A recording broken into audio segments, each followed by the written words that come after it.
Good evening, I'm Kurt Gutgsell. Forest Park football at home on Friday night, battling South Spencer last week. The Rangers fell to Mount Vernon on the road. Forest Park coach Ross Foose on that one, and the matchup with the Rebels on Friday.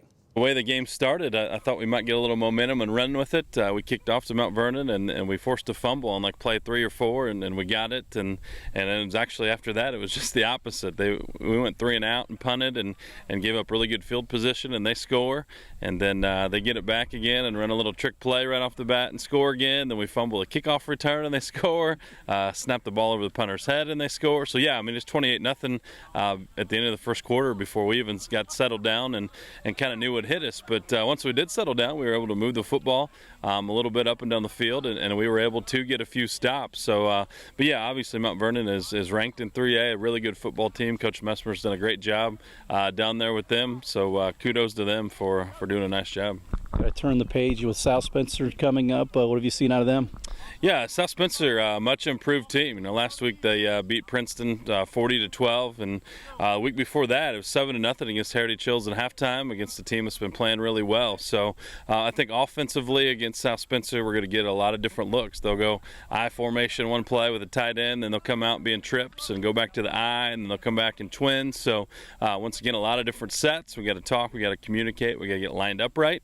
And then defensively, we'll see a 3-5 or a 4-4. They hop in and out of that, but really their linebackers are really good. They're aggressive. They get downhill, do a nice job stopping the run. So going to be important this week to be able to pass the ball a little bit. We got to hook up on passes, but more than anything, you know, it's about us. The things we're doing right now are the same mistakes we've been making since June. Just not breaking down with tackles and not blocking to the whistle, not blocking the right guys, and that's probably the most frustrating thing. Is you know, these things we've been working on all summer long and all preseason, and we're still not getting them down. So like we said after the game, these guys, when they're coachable, when they do the things they're coached up to do, they're really solid. When they have their own agenda, when they play how they want to play, the results kind of speak for themselves. So they got to get a little more locked in and focused, and we'll be ready to go.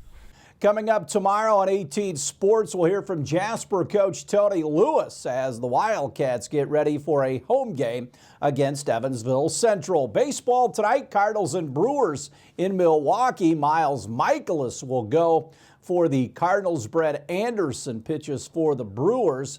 The Reds 4 games behind the Cardinals in that wild card hunt in the National League were rained out today against the Pirates.